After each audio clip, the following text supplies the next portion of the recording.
Hi friends, welcome to my YouTube channel. Chavundaraya ಇತಿಹಾಸದಲ್ಲಿ ಕೇಳಿಬರುವಂತಹ ಹೆಸರು. ಯಾರು ಗಂಗರ ಕಾಲದಲ್ಲಿ ಕಂಡುಬರುವಂತಹ ಒಂದು ಹೆಸರಿದು. ಚಾವುಂಡರಾಯ ಕವಿಯೂ ಹೌದು, ಕಲಿಯೂ ಹೌದು.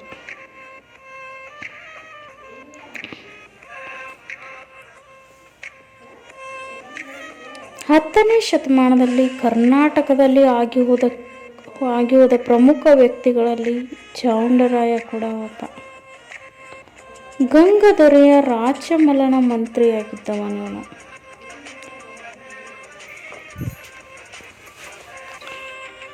ರನ್ನನಂಥ ಕವಿಗಳಿಗೆ ಪೋಷಕನಾಗಿ ಬಾಳಿದ ವ್ಯಕ್ತಿ ಈತ. ಎಲ್ಲಕ್ಕಿಂತ ಹೆಚ್ಚಾಗಿ ಶ್ರವಣ ಬೆಳಗೊಳದಲ್ಲಿ ಭವ್ಯವಾದ ಗೊಮ್ಮಟೇಶ್ವರ ವಿಗ್ರಹವನ್ನು ಕಡೆಯಿಸಿದವನಾಗಿ ಇವನ ಪ್ರಖ್ಯಾತನಾಗಿದ್ದಾನೆ. ಅಂದರೆ ಗೊಮ್ಮಟೇಶ್ವರ ವಿಗ್ರಹವನ್ನು ಕೆತ್ತಿಸಿದವನು ಈತನೇ. ಯಾರು? ಚಾವುಂಡರಾಯ. ಪಂಪನಂತೆ ಇವನು ಕೂಡ ಅಂದರೆ ಯುದ್ಧದಲ್ಲಿ ಹೋರಾಡುವಂತಹ ಸೈನಿಕನೂ ಹೌದು, ಹಾಗೆ ಅಗ್ರಗಣ್ಯರಲ್ಲಿ ಕವಿಯೂ ಹೌದು ಅಂತ. ಚಾವುಂಡರಾಯ ಬರೆದ ಗ್ರಂಥ ತ್ರಿಷಷ್ಟಿ ಲಕ್ಷಣ ಮಹಾಪುರಾಣ ಅಂತ.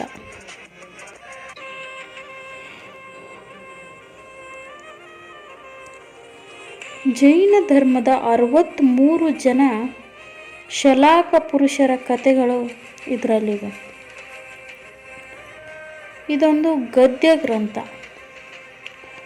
ಒಡ್ಡಾರಾಧನೆ ದೊರೆಯುವವರೆಗೂ ಇದೇ ಕನ್ನಡದ ಮೊದಲ ಗದ್ಯ ಗ್ರಂಥ ಅಂತ ಭಾವಿಸಲಾಗಿತ್ತು. ಈಗ ಹೇಗೆ ನಮಗೆ ಇತ್ತೀಚೆಗೆ ಒಂದು ಕನ್ನಡದ ಶಾಸನ ದೊರೆತಿದೆಯೋ, ಅಲ್ಲಿವರೆಗೂ ನಾವು ಹಲ್ಮಿಡಿ ಶಾಸನನೇ ಕನ್ನಡದ ಮೊದಲ ಶಾಸನ ಅಂತ ಭಾವಿಸಿದ್ವಲ್ಲ, ಇದನ್ನು ಕೂಡ ಹಾಗೆ ಕನ್ನಡದ ಮೊದಲ ಗದ್ಯ ಗ್ರಂಥ ಅಂತ ಭಾವಿಸಿರೋದು. ಯಾವುದು? ಒಡ್ಡಾರಾಧನೆ ಸಿಗೋಕ್ಕಿಂತ ಮುಂಚೆ. ಪಂಪನ ವಿಕ್ರಮಾರ್ಜುನ ವಿಜಯ ಪಂಪ ಭಾರತ ಎಂಬ ಹೆಸರು ಪಡೆದುಕೊಂಡಂತೆ ಕರ್ನಾಟಕ ಭಾರತ, ಕಥಾಮಂಜರಿ, ಕುಮಾರವ್ಯಾಸ ಭಾರತ ಎನಿಸಿಕೊಂಡಂತೆ ಇವನ ತ್ರಿಷಷ್ಟಿ ಲಕ್ಷಣ ಮಹಾಪುರಾಣ ಚಾವುಂಡರಾಯ ಪುರಾಣ ಅಂತ ಹೆಸರಾಗಿದೆ. ಅಂದರೆ ಇದನ್ನು ಚಾವುಂಡರಾಯ ಪುರಾಣ ಅಂತ ಕೂಡ ಕರೀತಾರೆ.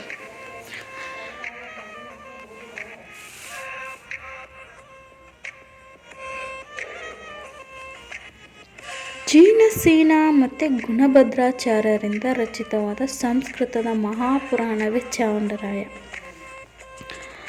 ಚಾವುಂಡರಾಯ ಪುರಾಣಕ್ಕೆ ಮೂಲ ಯಾವುದು?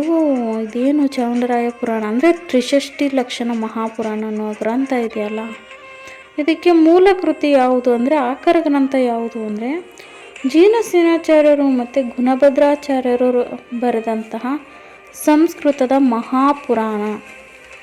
ಅವರ ಪೂರ್ವ ಪುರಾಣ ಮತ್ತು ಉತ್ತರ ಪುರಾಣ, ದಕ್ಷಿಣ ಪುರಾಣದ ಸೇರಿದಾಗ ಮಹಾಪುರಾಣ ಅಂತ ಆಗುತ್ತೆ.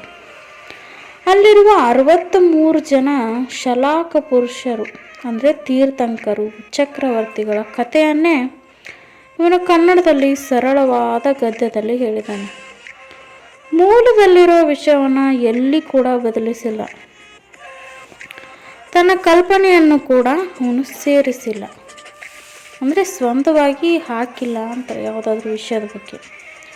ಚಾವುಂಡರಾಯನದು ಮತನಿಷ್ಠವಾದ ದೃಷ್ಟಿ, ಒಬ್ಬ ಶಾಸ್ತ್ರಕಾರನ ದೃಷ್ಟಿ.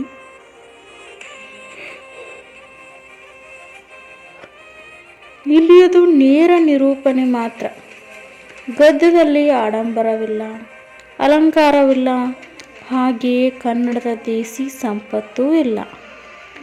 ತನ್ನ ಧರ್ಮದ ಹಿರಿಯರು ಸಂಸ್ಕೃತದಲ್ಲಿ ಪದ್ಯ ರೂಪದಲ್ಲಿ ಹೇಳಿದ್ದನ್ನೇ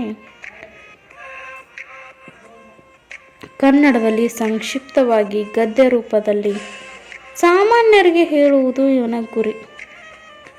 ಸರಳವೂ ಗಂಭೀರವೂ ವಿಷನಿಷ್ಠವೂ ಆದ ನಿರೂಪಣೆ ಈ ಕೃತಿಯ ಉದ್ದೇಶ. ಒಡ್ಡಾರಾಧನೆಯಂತೆ ಇದು ಕೂಡ ಗದ್ಯ ಕೃತಿಯೇ.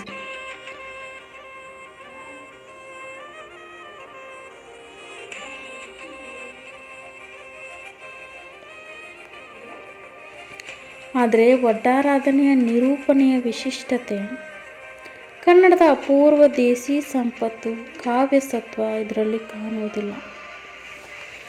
63 ಜನ ಶಲಾಕ ಪುರುಷರ ಚರಿತೆಯನ್ನು ಒಟ್ಟಿಗೆ ಹೇಳುವ ಕೃತಿ ಕನ್ನಡದಲ್ಲಿ ಇದೊಂದೇ ಎನ್ನುವುದು ಇದರ ಅಗ್ಗಳಿಕೆ.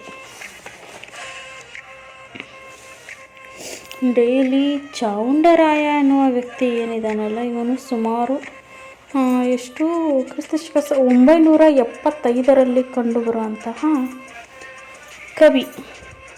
ಸಾಹಿತ್ಯದಲ್ಲಿ ನಾವು ನೋಡುವುದಾದರೆ ಒಬ್ಬ ಅಂದರೆ ಗಂಗರ ದೊರೆಯಾದಂಥ ರಾಚಮಲ್ಲ ಎಂಬುವನು ಗಂಗರ ದೊರೆ. ಅವನ ಆಸ್ಥಾನದಲ್ಲಿ ಮಂತ್ರಿಯಾಗಿದ್ದವನು ಚಾವುಂಡರಾಯ. ಇವನು ಅತ್ಯಂತ ಪ್ರಸಿದ್ಧವಾಗಿರುವುದೊಂದು ಶ್ರವಣಬೆಳಗೊಳದಲ್ಲಿರುವಂಥ ಗೊಮ್ಮಟೇಶ್ವರ ವಿಗ್ರಹ. ಇದೆಷ್ಟು ಸುಮಾರು 175 ಅಡಿ ಅನಿಸುತ್ತೆ. ಅಷ್ಟೊಂದು ಹೈಟ್ ಅಂದರೆ ತುಂಬ ಎತ್ತರವಾಗಿರುವಂತಹ ಗೊಮ್ಮಟೇಶ್ವರನ ವಿಗ್ರಹವನ್ನು ಕೆತ್ತಿಸಿದವನು ಚಾವುಂಡರಾಯ. ಚಾವುಂಡರಾಯ ಬರೆದಂಥ ಒಂದು ಪ್ರಮುಖ ಕೃತಿ ಯಾವುದು ಅಂದರೆ ತ್ರಿಷಷ್ಟಿ ಲಕ್ಷಣ ಮಹಾಪುರಾಣ. ಅಂದರೆ ಇದನ್ನು ಅವನು ಅಂದರೆ ಈಗೇನು ಕರ್ನಾಟ ಭಾರತ ಕಥಾಮಂಜರಿ ಅಂತ ಕುಮಾರವ್ಯಾಸ ಬರೆದನಲ್ವಾ, ಅದನ್ನು ಕುಮಾರವ್ಯಾಸ ಭಾರತ ಅಂತ ಕರೆದ್ರು. ಅದೇ ಥರ ಈ ತ್ರಿಷಷ್ಟಿ ಲಕ್ಷಣ ಮಹಾಪುರಾಣ ಅನ್ನೋ ಗ್ರಂಥನ ಚಾವುಂಡರಾಯ ಪುರಾಣ ಅಂತ ಕೂಡ ಹೆಸರಿಸಲಾಗಿದೆ. ಒಡ್ಡಾರಾಧನೆ ಕೃತಿ ಏನು ಇದು ಗದ್ಯ ಗ್ರಂಥವಾಗಿದೆಯಲ್ಲ, ಹಾಗೆ ಒಡ್ಡಾರಾಧನೆ ಈ ಗದ್ಯ ಗ್ರಂಥ ನಮಗೆ ಸಿಗೋಕ್ಕಿಂತ ಮುಂಚೆ ಸಿಕ್ಕಿರೋದು ತ್ರಿಷಷ್ಟಿ ಲಕ್ಷಣ ಮಹಾಪುರಾಣ. ಅಂದರೆ ಅದಕ್ಕಿಂತ ಮುಂಚೆನೇ ಇದನ್ನು ಕಂಡುಹಿಡಿದಿದ್ರು. ಅಂದರೆ ಮೊದಲು ದೊರೆತಂತಹ ಒಂದು ಕೃತಿ ಮೊದಲು ಲಭ್ಯವಾಗಿರೋದು ಅಂತ ತಿಳಿದು ಬರುತ್ತೆ. ಅನಂತರ ಲಭ್ಯವಾದದ್ದು ಒಡ್ಡಾರಾಧನೆ. ಆದರೆ ಅದರ ಕಾಲ ತುಂಬ ಹಳೆಯದಾಗಿರೋದ್ರಿಂದ ಒಡ್ಡಾರಾಧನೆ ನಮ್ಮ ಕನ್ನಡದ ಮೊದಲ ಗದ್ಯ ಗ್ರಂಥವಾಗಿ ಕಂಡಿತ್ತು. ಅದಕ್ಕಿಂತ ಮುಂಚೆ ತ್ರಿಷಷ್ಟಿ ಲಕ್ಷಣ ಮಹಾಪುರಾಣವನ್ನೇ ಕನ್ನಡದ ಮೊದಲ ಗದ್ಯ ಗ್ರಂಥ ಅಂತ ಭಾವಿಸಲಾಗಿತ್ತು. ಇನ್ನು ಜಿನಸೇನಾಚಾರ್ಯರು ಮತ್ತು ಗುಣಭದ್ರಾಚಾರ್ಯರು ರಚಿಸಿರುವಂತಹ ಮಹಾಪುರಾಣ ಅಂದರೆ ಸುಮಾರು ಎಷ್ಟು ರನ್ನ ಪಂಪ ಇವರೆಲ್ಲ ಕೃತಿಯೆಲ್ಲ ರಚಿಸ್ತಾರಲ್ಲ, ಇವರು ಎಲ್ಲರೂ ರಚಿಸೋದಕ್ಕೆ ಮೂಲ ಆಕರ ಗ್ರಂಥ ಮಹಾಭಾರತ, ರಾಮಾಯಣ ಮತ್ತು ಅದರ ಜೊತೆ ಇನ್ನೊಂದು ಬಂದಿರೋದು ಸಂಸ್ಕೃತದ ಮಹಾಪುರಾಣ. ಅದನ್ನು ಬರೆದಿರೋದು ಜಿನಸೇನಾಚಾರ್ಯರು ಮತ್ತು ಗುಣಭದ್ರಾಚಾರ್ಯರಿಂದ ರಚಿತವಾಯಿತು. ಹಾಗೆಯೇ ಚಾವುಂಡರಾಯನ ಕೃತಿಗೂ ಕೂಡ ಆಕರ ಗ್ರಂಥವಾಗಿದ್ದು ಇದೆ. ಜಿನಸೇನಾಚಾರ್ಯರು ಮತ್ತು ಗುಣಭದ್ರಾಚಾರ್ಯರಿಂದ ರಚಿತವಾದ ಸಂಸ್ಕೃತದ ಮಹಾಪುರಾಣ.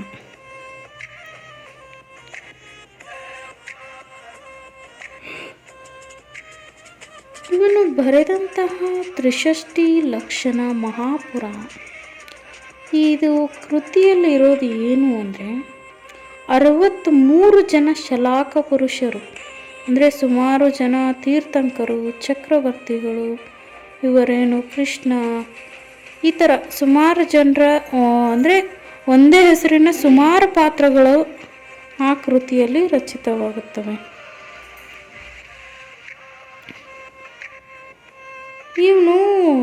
ಈ ಕಥೆಯನ್ನೇ ಇವನು ಕನ್ನಡದಲ್ಲಿ ಸರಳವಾದ ಗದ್ಯದಲ್ಲಿ ಹೇಳಿದ್ದಾನೆ. ಮೂಲದಲ್ಲಿರುವ ವಿಷಯನ ಎಲ್ಲಿ ಕೂಡ ಬದಲಿಸಿಲ್ಲ ಮತ್ತು ತನ್ನ ಕಲ್ಪನೆಯನ್ನು ಕೂಡ ಸೇರಿಸಿಲ್ಲ. ಚಾವುಂಡರಾಯ ಒಬ್ಬ ಶಾಸ್ತ್ರಕಾರನ ದೃಷ್ಟಿ ಅಂದರೆ ಇಲ್ಲಿದು ನೇರ ನಿರೂಪಣೆ ಅದು ಹೇಗಿದೆಯೋ ಅದನ್ನು ಹೊಸ ಕನ್ನಡದ ಗದ್ಯ ರೂಪದಲ್ಲಿ ಅವನು ವಿವರಿಸಿದ್ದಾನೆ. ಅದಕ್ಕೆ ಏನೋ ಎಕ್ಸ್ಟ್ರಾ ಹಾಕೋಕ್ಕೂ ಹೋಗಿಲ್ಲ, ಏನೂ ತೆಗಿಯೋಕ್ಕೂ ಹೋಗಿಲ್ಲ. ಅಲ್ಲಿರುವ ಕೆಲವು ವಾಕ್ಯಗಳಾಗಲಿ ಪದಗಳಾಗಲಿ ಗದ್ಯದಲ್ಲಿ ಆಡಂಬರವಿಲ್ಲ, ಅಲಂಕಾರವಿಲ್ಲ, ಹಾಗೆ ಕನ್ನಡದ ದೇಸಿ ಸಂಪತ್ತೂ ಇಲ್ಲ. ಅಂದರೆ ಇದರಲ್ಲಿ ಕೀಳರಿಮೆನೂ ಇಲ್ಲ, ಏನು ಹೊಗಳಿಕೆನೂ ಇಲ್ಲ, ಏನು ಜಾಸ್ತಿ ಹೆಚ್ಚಾಗಿ ಏನೂ ದೊರೆತಿಲ್ಲ. ಅಂದರೆ ಯಾವುದೇ ವಿಷಯದ ಬಗ್ಗೆ ಅವನೇನು ಹಾಕಿಲ್ಲ ಅಂತ ಅರ್ಥ.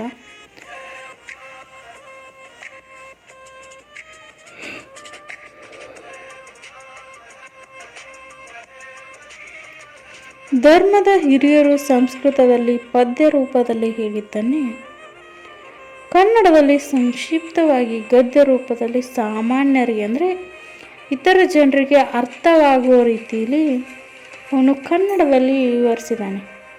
ಅಂದರೆ ಇದು ಮೂಲತಃ ಗ್ರಂಥ ಸಂಸ್ಕೃತದಲ್ಲಿ ಪದ್ಯ ರೂಪದಲ್ಲಿ ಇದ್ದಂಥದ್ದನ್ನು ಚಾವುಂಡರಾಯ ಅದನ್ನು ಗದ್ಯ ರೂಪದಲ್ಲಿ ಅಂದರೆ ಅರ್ಥ ಆಗುವಾಗೆ ಈ ಭಾವಾರ್ಥ ಹಾಗೆ ಅಂದರೆ ಆಗ ಅರ್ಥವಾಗುವ ಕನ್ನಡದಲ್ಲಿ ವಿವರಿಸ್ತಾ ಹೋಗ್ತಾನೆ.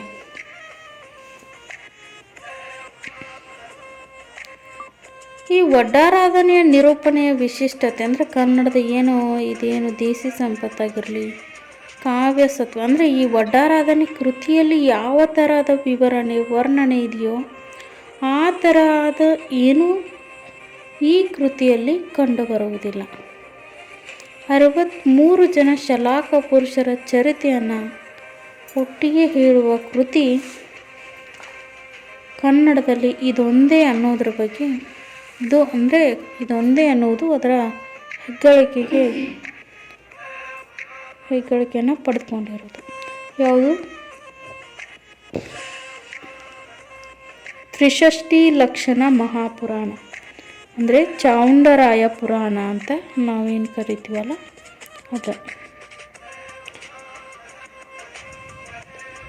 ವಿಡಿಯೋನ ಯಾರೆಲ್ಲ ಹೊಸದಾಗಿ ನೋಡ್ತಾ ಇದ್ದೀರಾ ಪ್ಲೀಸ್ ಸಬ್ಸ್ಕ್ರೈಬ್ ಮಾಡಿ. ಮತ್ತು ನಿಮ್ಮ ಫ್ರೆಂಡ್ಸ್ ಯಾರಾದರೂ ಕಾಂಪಿಟೇಟಿವ್ ಎಕ್ಸಾಮ್ ಬರೀತಿದ್ರೆ ಅಥವಾ ಅವರು ಡಿಗ್ರಿಲಿ ಆಪ್ಷನಲ್ ಕನ್ನಡ ತಗೋತಿದ್ರೆ ಅವ್ರಿಗೆ ಕೂಡ ಶೇರ್ ಮಾಡಿ. ಯಾಕಂದರೆ ಯಾವುದಾದ್ರೂ ಕಾಂಪಿಟೇಟಿವ್ ಎಕ್ಸಾಮಲ್ಲಿ ಕಂಪಲ್ಸರಿ ಕನ್ನಡ ಕೇಳಿದಾಗ ಬರೋದು ಕನ್ನಡದ ಪ್ರಾಚೀನತೆ, ಕನ್ನಡದ ಇತಿಹಾಸ, ಕನ್ನಡದಲ್ಲಿ ಬರುವ ಕವಿಗಳು, ಕಾವ್ಯಗಳು, ಕೃತಿಗಳು, ಅವುಗಳ ವಿವರಣೆ ಬಗ್ಗೆನೇ ಪ್ರಶ್ನೆ ಇರುತ್ತೆ. ಹೆಚ್ಚಾಗಿ ಬರುವಂತಹ ಪ್ರಶ್ನೆಗಳೇ ಇದಾಗಿರುತ್ತೆ. ಕನ್ನಡ ಕಂಪಲ್ಸರಿ ಪೇಪರ್ ಆಗಿರಲಿ, ಲಿಟ್ರೇಚರ್ ಪೇಪರ್ ಆಗಿರಲಿ, ಆಪ್ಷನಲ್ ಪೇಪರ್ ಆಗಿರಲಿ, ಅದು UPSC ಆಗಿರಲಿ, KPSC ಆಗಿರಲಿ, ಸೇಮ್ ಹಾಗೆ ಬರೋದು. ಒಂದ್ಸರಿ ಪ್ರೊಫೈಲ್ ಚೆಕ್ ಮಾಡಿ. ಎಲ್ಲ ತರಹದ ಕನ್ನಡಕ್ಕೆ ಸಂಬಂಧಪಟ್ಟಂಥ ಪ್ರಾಚೀನತೆ ಬಗ್ಗೆ, ಕವಿರಾಜ ಮಾರ್ಗದ ಬಗ್ಗೆ ಮತ್ತು ಇತಿಹಾಸದಲ್ಲಿ ಮೂಡಿರುವಂತಹ ಕವಿಗಳ ಬಗ್ಗೆ, ಅಗ್ರಗಣ್ಯರ ಬಗ್ಗೆ ಸಂಪೂರ್ಣವಾದ ವಿವರಣೆ ಸಹಿತ ವಿಡಿಯೋಗಳಿದ್ದಾವೆ. ಅಷ್ಟೇ ಅಲ್ಲದೆ UPSC, IAS, CSC question paper ಏನಿದೆಯಲ್ಲ 2023 prelims question paper 1 to 100 Kannada ಮತ್ತು ಇಂಗ್ಲೀಷಲ್ಲಿ ಕಂಪ್ಲೀಟ್ ಎಕ್ಸ್ಪ್ಲನೇಷನ್ ಇದೆ. ವಿಡಿಯೋನ ಪೂರ್ತಿಯಾಗಿ ನೋಡಿ, ಯಾರು ಸ್ಕಿಪ್ ಮಾಡೋಕ್ಕೆ ಹೋಗಬೇಡಿ. ವಿಡಿಯೋ ಇಷ್ಟ ಆದರೆ ಲೈಕ್ ಮಾಡಿ,